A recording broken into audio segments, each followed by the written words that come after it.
Good Monday, everyone. I'm Cyrus Webb, and welcome to Conversation Daily News. Glad you all could be with us. Well, it's a brand new day. It's a brand new week, which means it's a brand new opportunity for you to do something amazing, and it all begins today. We, of course, have your news headlines coming up on this Monday. We have a message from my book, Words I Choose to Live By, and in today's Entertainment Spotlight, you'll be part of my conversation with best-selling author Tony Lindsay, discussing his literary journey and new book, One Dead Activist. Enjoy today's broadcast.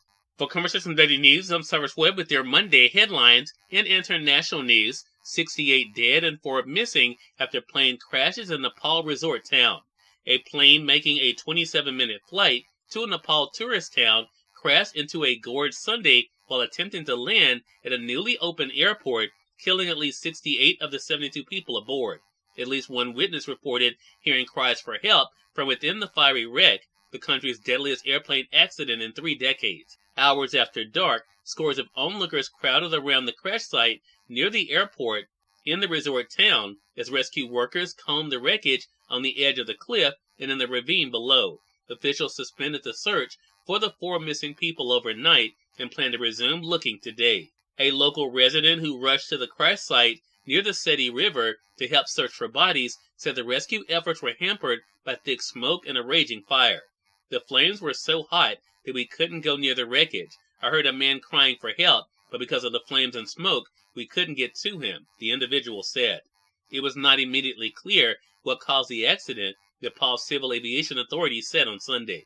A witness said he saw the aircraft spinning violently in the air after it began descending to land, watching from the terrace of his house.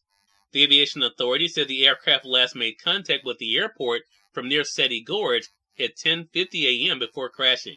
In national news, Biden says Americans should pay attention to MLK's legacy.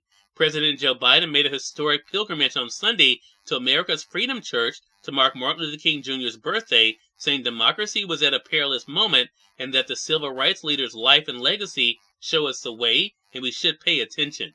As the first sitting president to deliver a Sunday morning sermon at King's Ebenezer Baptist Church, Biden cited the telling question that King himself once asked of the nation. He said, "Where do we go from here?"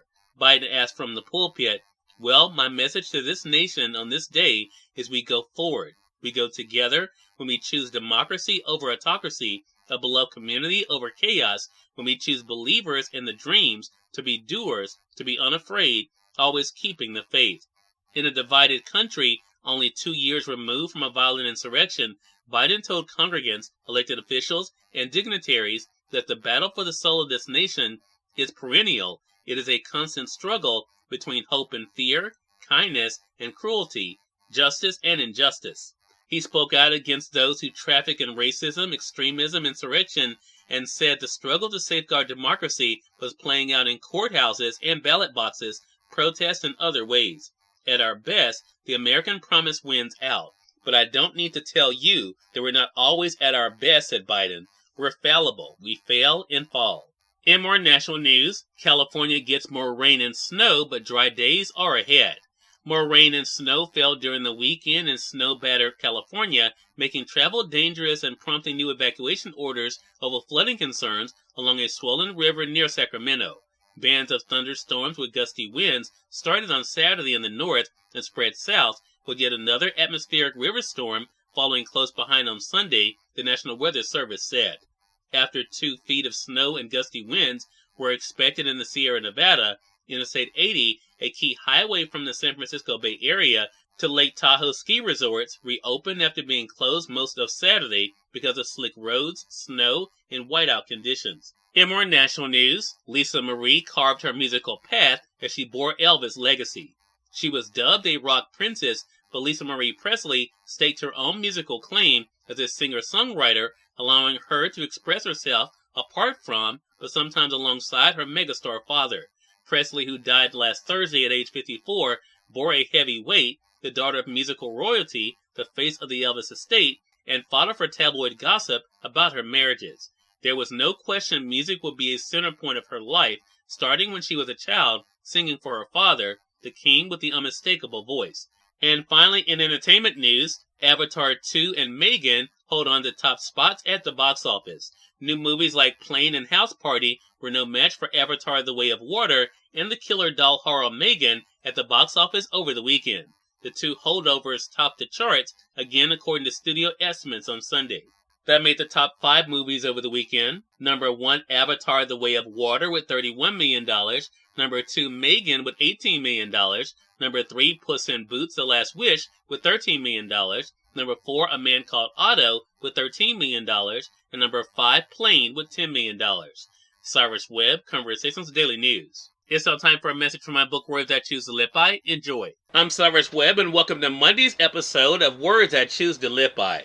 Being thankful doesn't mean that everything is going to go just right, but it does mean that you have the right attitude about what happens in your life. If you remain focused and keep your head up, in spite of the challenges and difficulties, you'll come out of the storm stronger and more equipped for whatever comes your way in the future.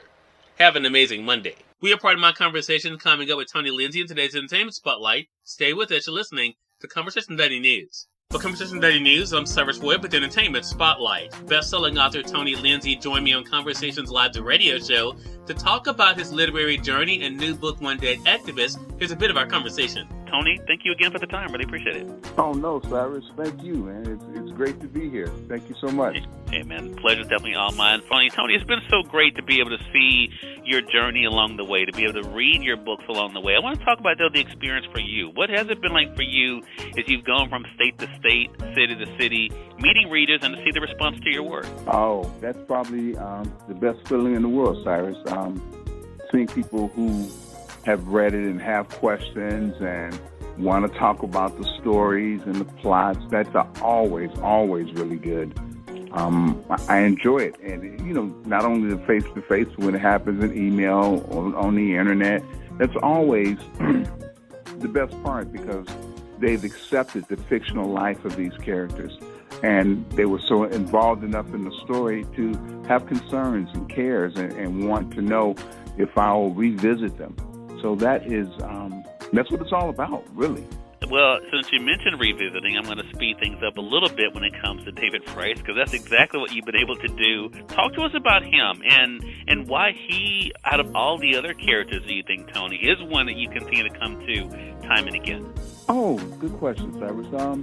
I guess David, I probably have more in common, with him. He's maybe 8-9 years younger than me. He's a man that grew up in Chicago, South Side, loves the city. He has lifetime friends in the city. He gets involved in the majority of, in all the books. It's always a threat to a person and the city. So he's always protecting the town. He's always involved in trying to do what's best for a friend or a friend of a friend or a friend of a family member. Cyrus Webb, Conversations Daily News. We thank you all for tuning into this edition of Conversation Daily News. Prepare to get on tomorrow's more news, message from my book, Words I Choose to Live By, and of course, your Entertainment Spotlight. Until then, I'm your host, Cyrus Webb, saying as always, enjoy your day, enjoy your life, enjoy your world. Thank you all for choosing Conversation Daily News today. Now let's go make today amazing. Take care.